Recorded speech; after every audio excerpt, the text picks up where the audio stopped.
தமிழ் மொழி ரொம்ப பழமையான மொழி மட்டுமல்ல, தொன்மையான மொழி, இனிமையான மொழி. அந்த தமிழில் வார்த்தை ஜாலங்கள் நிறைய சொற்கள் இருக்கு. அதை பற்றி இப்போ நம்ம பார்க்கலாம்.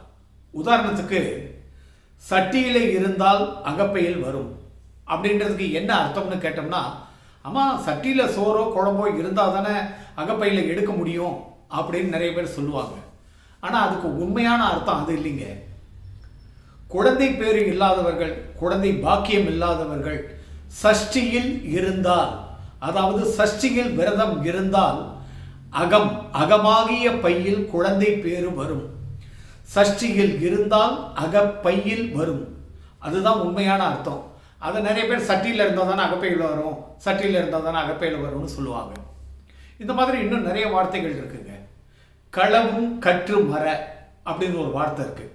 இதுக்கு என்ன அர்த்தம்னு பார்த்தீங்கன்னா, களவுன்னா திருட்டு, அதை கற்றுக்கோ, ஆனால் மறந்துரு, லைஃப்பில் திருட்டை வச்சுக்காத, நீ முன்னேற முடியாது அப்படின்னு சொல்லுவாங்க.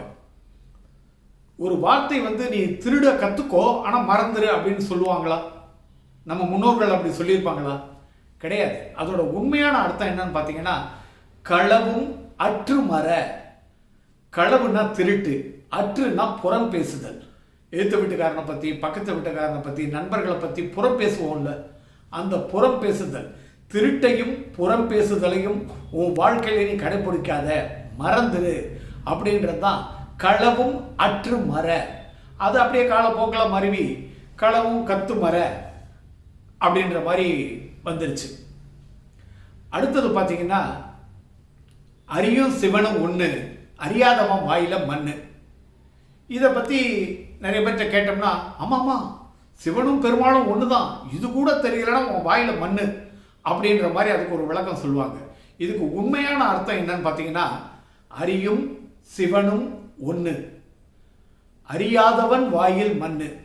அந்த வார்த்தைகளை பார்த்தீங்கன்னா, ஹரி அப்படின்னா மகாவிஷ்ணு, யாதவன் யாதவ குலத்தில் கிருஷ்ணரா பிறக்கிறாரு, கண்ணனா பிறந்து வாயில் மண்ணு, தான் வாயில மண்ணை போட்டு தாய் யசோதை கிட்ட இந்த உலகமே எனக்குள்ள அடக்கம் அப்படின்னு காட்டுறாரு.